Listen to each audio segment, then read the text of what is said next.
പാലക്കാട് ജില്ലാ ആശുപത്രിയിൽ തീപിടുത്തം.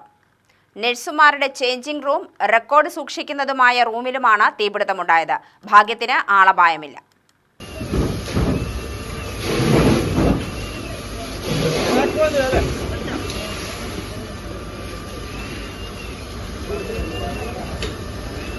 ഞായറാഴ്ച പുലർച്ചെ 3 മണിയോടെയാണ് സംഭവം.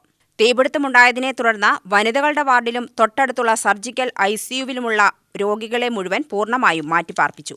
ഷോർട്ട് സർക്യൂട്ട് ആവാം തീപിടുത്തത്തിന് കാരണമെന്നാണ് നിഗമനം. സംഭവം പുലർച്ചെയായതിനാൽ അധികമാരും ഇക്കാര്യം അറിഞ്ഞില്ല. ഫയർഫോഴ്സ് ഉദ്യോഗസ്ഥർ സ്ഥലത്തെത്തി തീയണച്ചു. ആശുപത്രിയുടെ പ്രവർത്തനം രാവിലെ മുതൽ സാധാരണ നിലയിലായതായി DMO അറിയിച്ചു. ഏകദേശം 2:40 പെട്ടെന്ന് നമ്മുടെ സ്റ്റാഫ് ആ റൂമിൽ പോയപ്പോൾ വാതിൽ തുറന്നപ്പോഴാണ് നോട്ട് ചെയ്തത് ഫയർ അതിൻ്റെ ഉള്ളിലുള്ളത്. ഇപ്പോൾ നോക്കിയപ്പോൾ അപ്പം തന്നെ ഇവിടുത്തെ സ്റ്റാഫും എല്ലാവരും കൂടെ ഫയർ എക്സ്റ്റിങ്വിഷറൊക്കെ എടുത്ത് കൺട്രോൾ ചെയ്യാൻ നോക്കി. ഫയറിനെ വിളിച്ചു. അവർ വന്നിട്ടാണ് പിന്നെ ഫുള്ള് നിർത്താൻ പറ്റിയത്. ആ സമയത്തിൻ്റെ ഉള്ളിൽ തന്നെ നമ്മളിവിടെ അടുത്ത വാർഡിൽ കിടന്ന പേഷ്യൻസിനെയും പിന്നെ MICUവിലെ പേഷ്യൻസിനെയൊക്കെ വേറെ സ്ഥലത്തേക്ക് ഷിഫ്റ്റ് ചെയ്തു. അത് കാരണം പേഷ്യൻസിനും സ്റ്റാഫിനും ആർക്കും ഇഞ്ചുറി ഒന്നും ഉണ്ടായിട്ടില്ല. പക്ഷെ മെറ്റീരിയൽസ് നഷ്ടപ്പെട്ടത് മാത്രമാണ് ഉണ്ടായത്.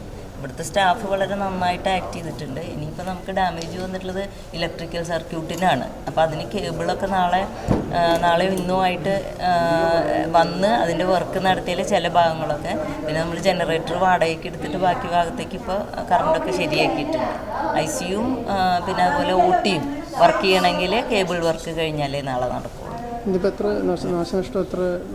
അത് നമുക്ക് അസസ് ചെയ്യാൻ പറ്റില്ല. സ്റ്റോർ എന്ന് പറഞ്ഞാൽ ഇവിടുത്തെ ഷീറ്റുകൾ, മെഡിസിൻസ്, അങ്ങനെയുള്ള സാധനങ്ങളൊക്കെ ഉണ്ടായിരുന്നു ആ റൂമിൻ്റെ അകത്ത്. പിന്നെ കുറേ ഫയലുകളും ഉണ്ട്. ഒരു 4-5 അലമാരികളിൽ കുറേ ഫയൽസ് ഉണ്ടായിരുന്നു.